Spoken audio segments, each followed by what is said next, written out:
All right, let's see. I should be live now, and let's go ahead and click on the camera for a second.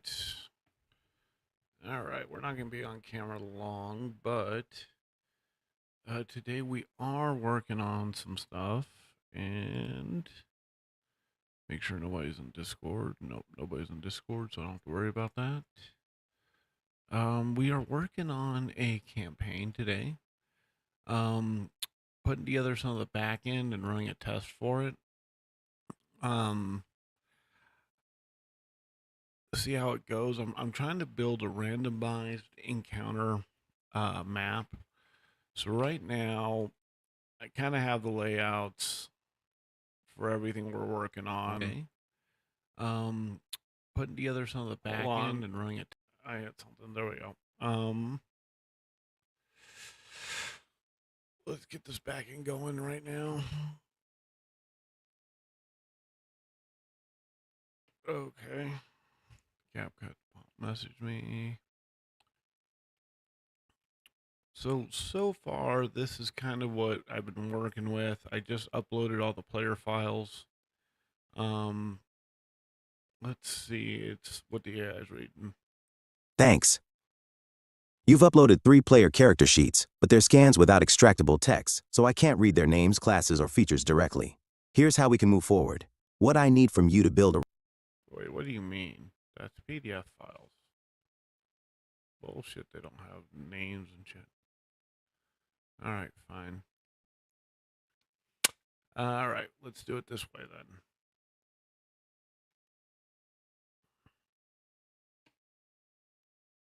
Alright. D&D campaign. View campaign. Here.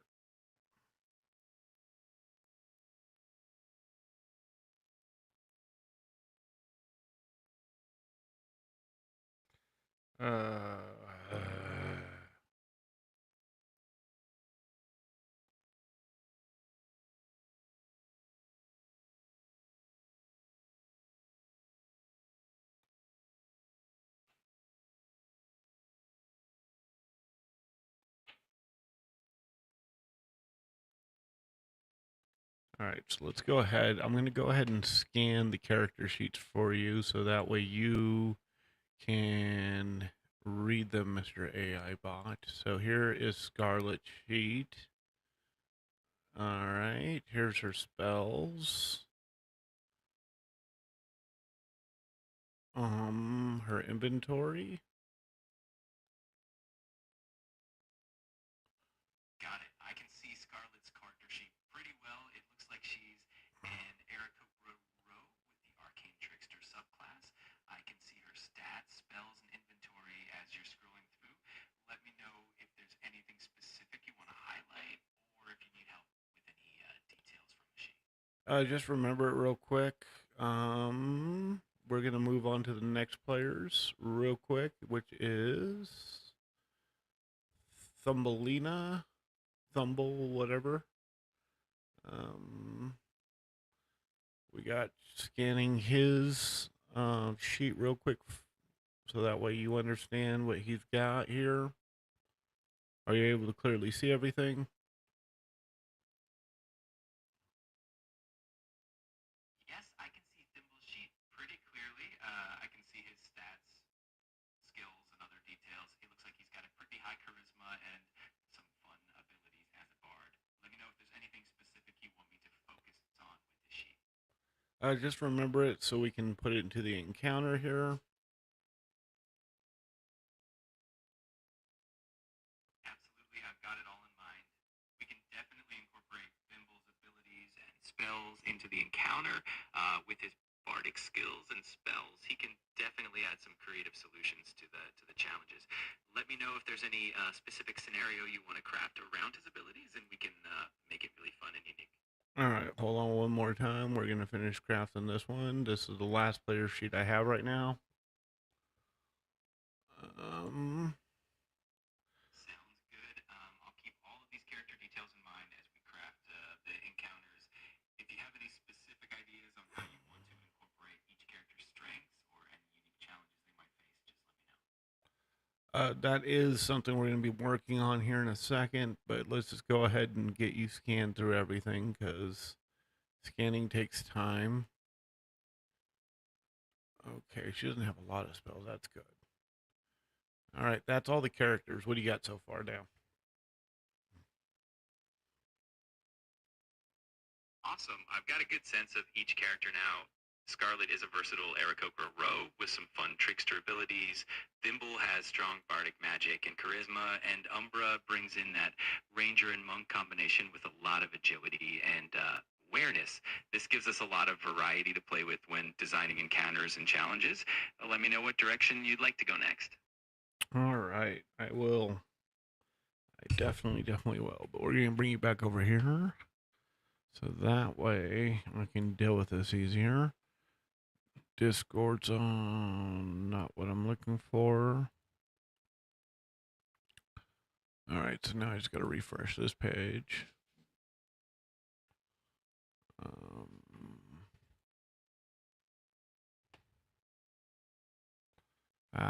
Crikey. Did I put it in the wrong one?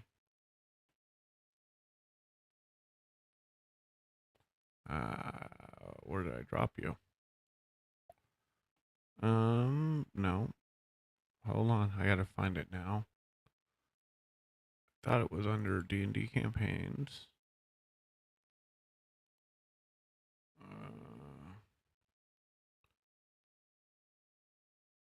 Okay.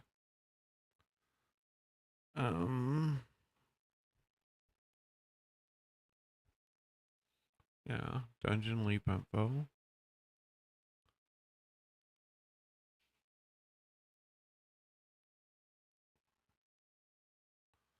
Okay. All right, so we got everything in here now. So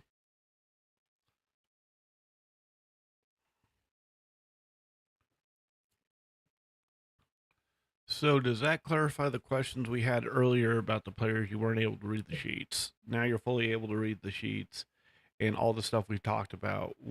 Let's go ahead and work on it with these maps.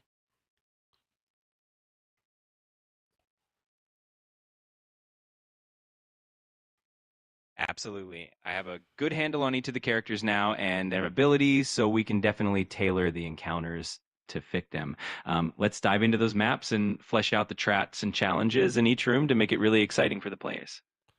All right, let's see. So what should we do for the lava map? I'm looking at the one down where you can actually see the platform. How should we set this up?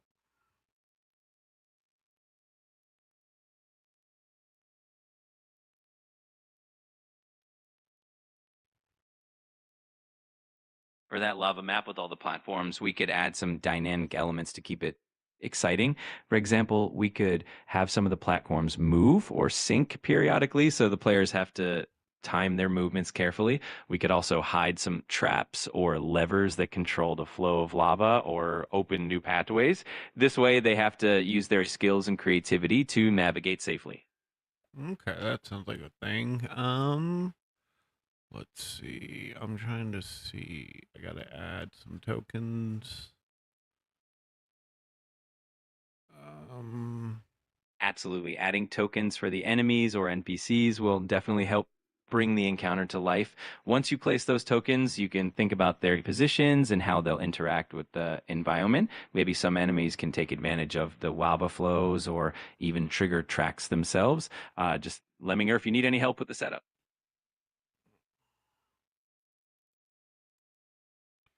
all right, so let's go ahead and stop this for a second and move back here real quick. All right, we got this. Now we gotta work on the scales.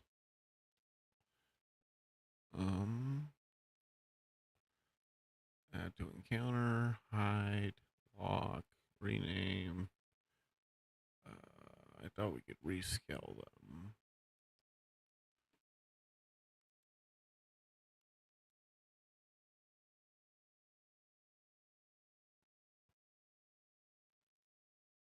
Okay. Draw cloud. the select tool. I thought we were able to. Oh, okay. This might be. It might be down here. Hold on. Game log, game dice, start section, self. Settings. That's probably what we're looking for. Player access, monster tokens. Players can draw on maps. Players can ping the map. Players can unlock map elements. Rolling achievements. Yes, that's all the things we want here. That makes life work. Let's go for overlays. Add tokens. Filter. Okay, this is where D&D Beyond and Roll20 just get in such problems. Link map to share with players. Game. Alright. Okay, I guess that's just what that is. Add all tokens. Okay, I can at least see those. And then we're going to want to close you off. You go away. Fire elementals.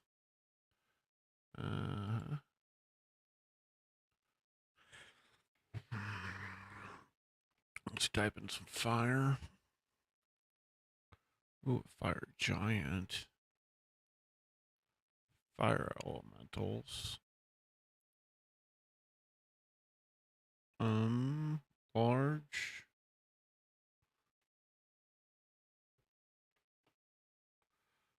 All right, let's think about this. Let's build the balance of the encounter.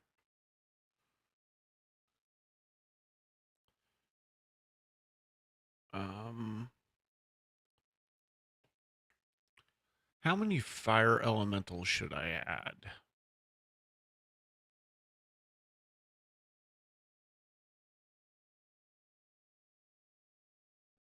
I think starting with 2 or 3 fire elementals would create a nice challenge, especially if the party is around level 10. That number gives enough of a challenge without Overpowering. Okay. So I need to resize the map.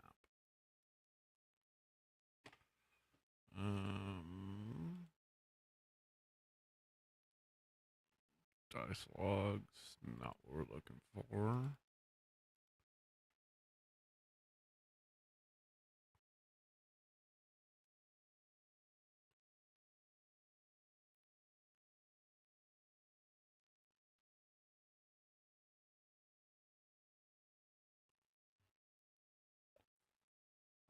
Rename.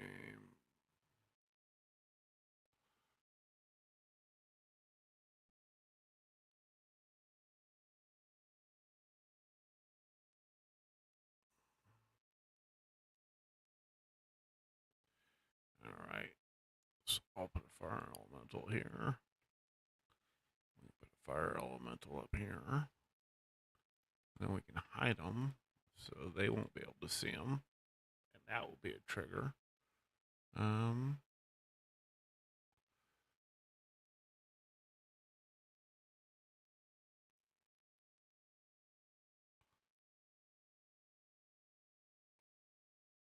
Small beasts.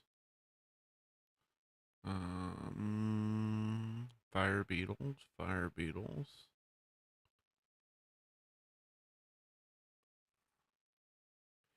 You know what? We can add a couple fire beetles. What level are the fire beetles at?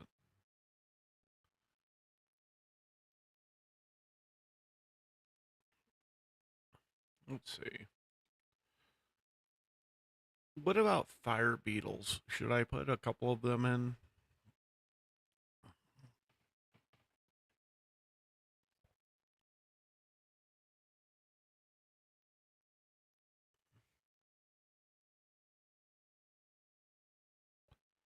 So what are your fire beetles. what are your thoughts on fire beetles? Sorry. I think fire beetles are a great addition. They're a bit less dangerous than fire elementals, but they can create some interesting dynamics, especially if you use them in groups. They can keep the players on their toes and add some variety to the encounter.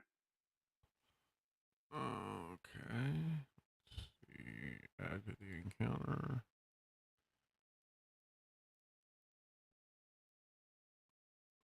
That sounds awesome. Mixing in those fire beetles with the fire elementals can really make the encounter dynamic. The players will have to strategize.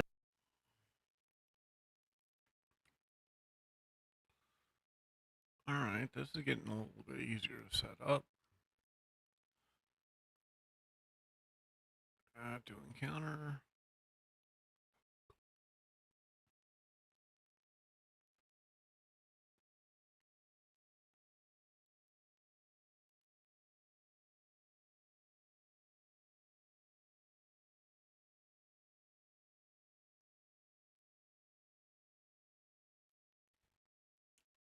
Where's my encounters?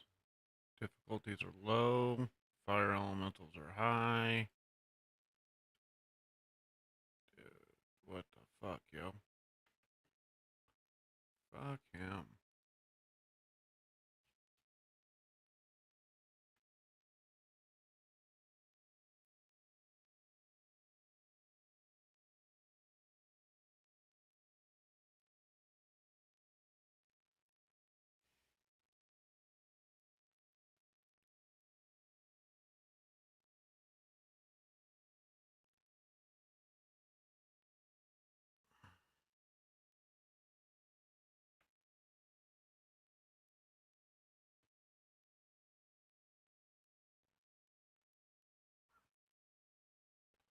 All right, let's see here. Double check. That's clear. I did offer some of the guys I'm building this for to show up, so we'll see if they do. All right.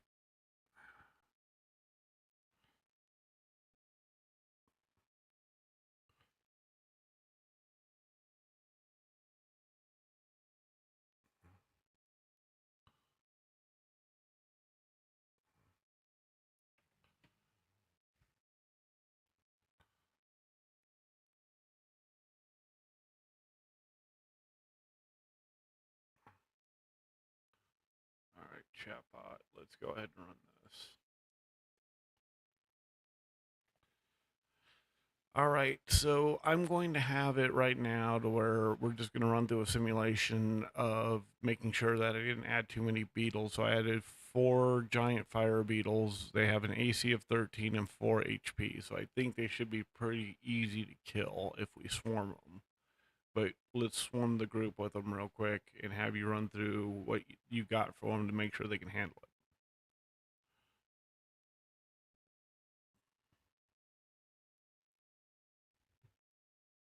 That sounds like a solid plan.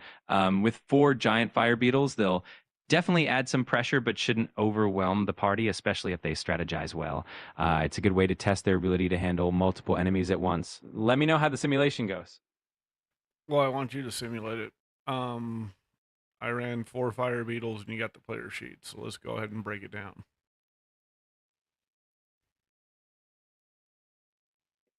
Got it. Let's run through a quick simulation.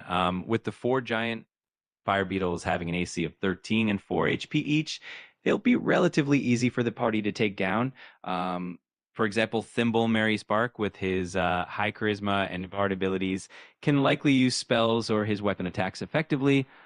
Scarlet, the Aarakocra Roe, with a high dexterity, can probably pick them off quickly with ranged attacks or sneak attacks. Umbra, the Tabaxi Ranger Monk, has high dexterity and perception, so they can probably dodge around and strike fast.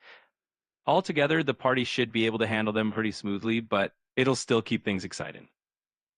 Should I add more then? Like, I mean, it seems like a little too easy. Maybe 10.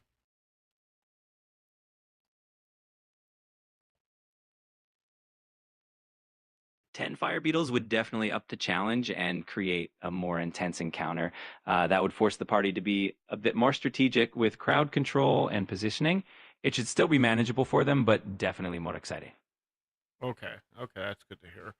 Um, Well, let's run one elemental at them real quick to make sure one elemental can't wipe them. Elementals at 13 AC, 93 HP.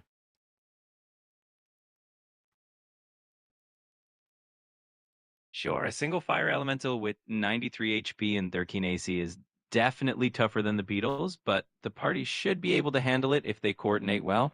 They'll need to watch out for the elementals' fiery attacks and resistances, but it should make for a fun and challenging fight. Let me know how they do. I don't know. Why don't you go ahead and have the elemental attack them? Let's see what happens.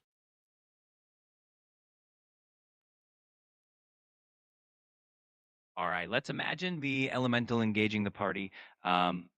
The elemental's fiery form and high HP will definitely require the party to strategize.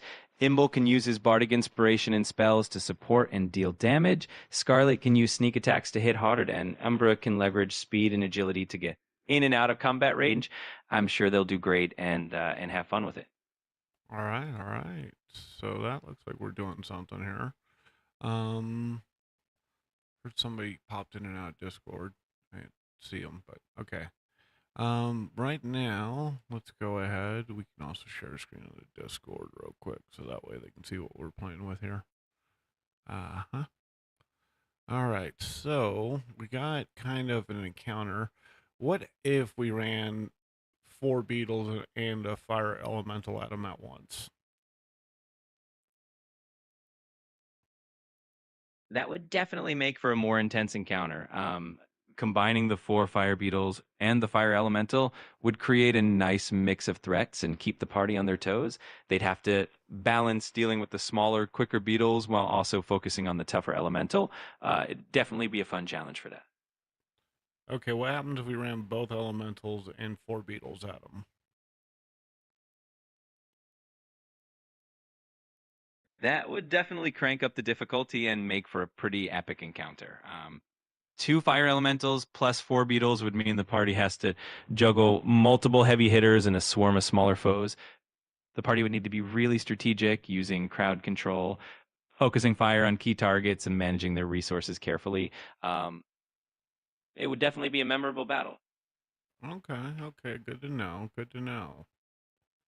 All right, we got some baselines going here. I'm liking it. Let's run an attack, both fire elementals against the party with the swarms. We can roll initiative real quick.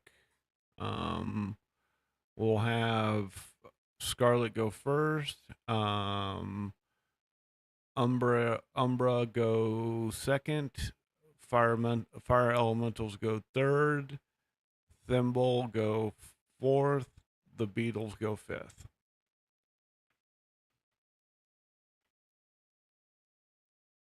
Awesome. That sounds like a fun initiative order.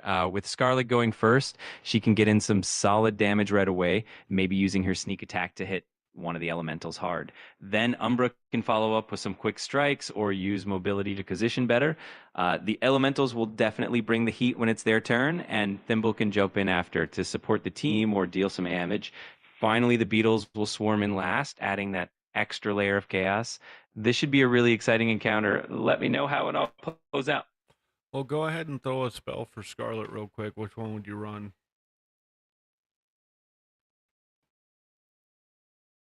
For Scarlet, since she's an arcane trickster, a good spell to start with might be something like Tasha's Hideous Laughter to incapacitate one of the elementals right away.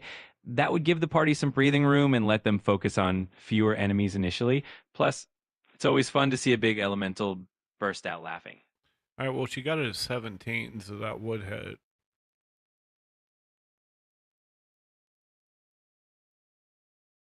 Nice. With that 17, the elemental is definitely affected by the spell, which means it's incapacitated and prone, giving the party a solid advantage. That should make things a bit easier for them as they handle the rest of the enemies. Off to a great start. So what would Umbra do? Umbra, being a Tabaxi ranger and monk, could definitely take advantage of the elemental being incapacitated. Umbra could move in quickly with their speed and deliver some strong melee attacks, maybe using a stunning strike to keep the elemental down longer. Plus, with their high dexterity, Umbra can easily dodge away afterwards, staying out of danger. Umbra's agility and versatility will definitely come in handy here. Well, Umbra threw a 6 on her first punch, so are you going to go to multi-attack, or does she have it? A 6 is still a decent start, and since Umbra's a monk, she can definitely use her bonus action for an extra unarmed strike. And if she has the extra attack feature, she can get multiple attacks in one turn, so she could definitely keep the pressure on. Well, she got a 13, so she missed on both strikes.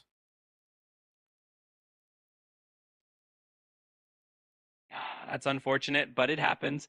Even though she missed this time, the party still has a good advantage with that elemental incapacitated.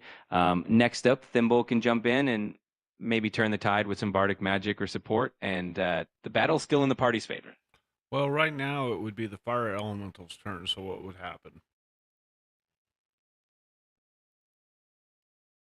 So, since one of the elementals is under the effect of Tasha's hideous laughter, it's incapacitated and laughing on the ground, so it won't be able to act this turn. The other elemental, however, will likely take advantage of Umbra being close and might try a multi-attack using its fiery touch to deal some damage.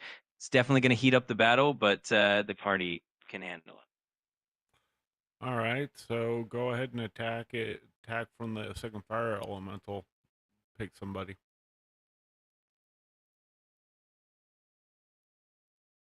All right, let's have that second fire elemental go for Umbra, and she's right up close after her attack attempts. The elemental will try to land a fiery touch attack. If it hits, it'll deal some fire damage, but I'm sure Umbra bounce back quickly.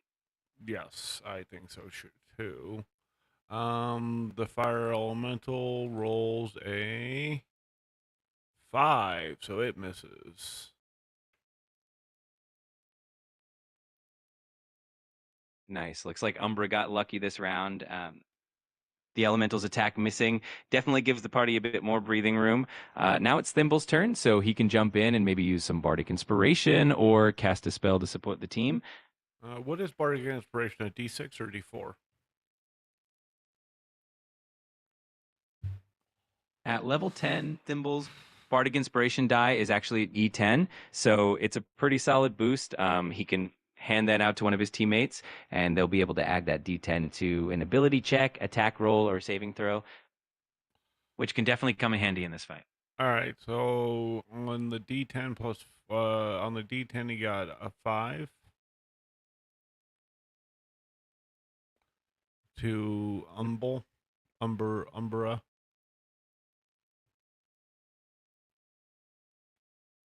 Perfect. With that extra bardic inspiration, Umbra will have a nice boost for her next roll, whether it's an attack, a saving throw, or an ability check.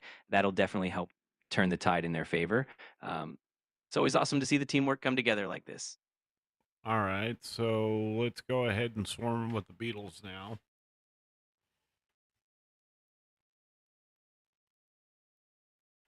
All right, time for the Beatles to join the fray. With 4 of them swarming in, they can try to overwhelm the party with numbers.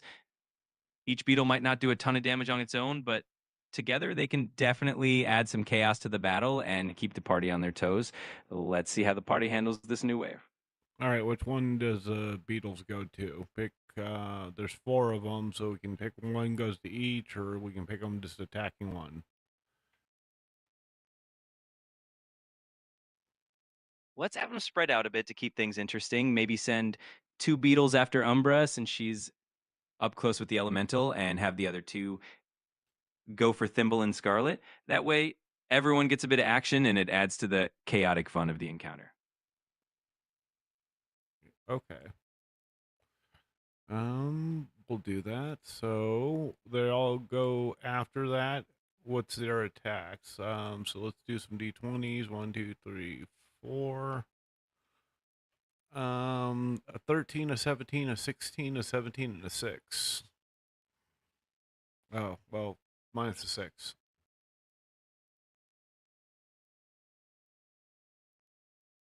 Not bad at all. It looks like a couple of those definitely hit. The 17s and the 16 should land hits, while the 13 and the 6 probably miss. So the party will take a bit of damage, but they're definitely holding their own. This is turning into a pretty exciting encounter. All right, what damage do the bugs roll?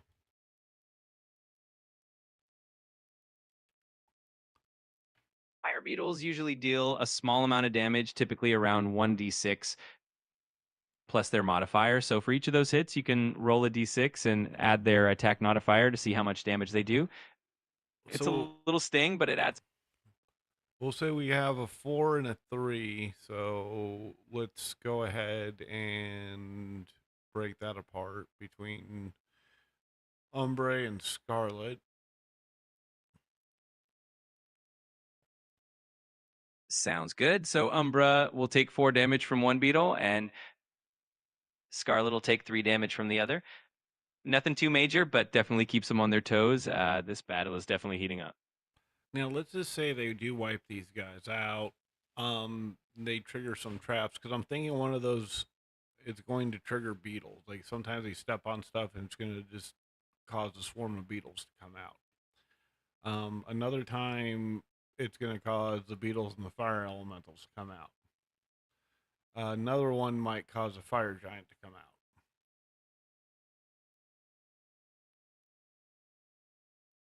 That sounds like a really fun way to keep the players on their toes. Having different traps trigger different types of encounters will definitely add a layer of excitement and unpredictability. The players will have to be extra careful and really think on their feet, which always makes for a memorable adventure. All right. Well, that's a good run through. I can go look at it later. Thanks. You're welcome. I'm glad we could run through that and help you flesh out the encounter. I'm sure it's going to be a blast for your players. If you have any more questions or need more brainstorming, just let me know. Have fun with your campaign.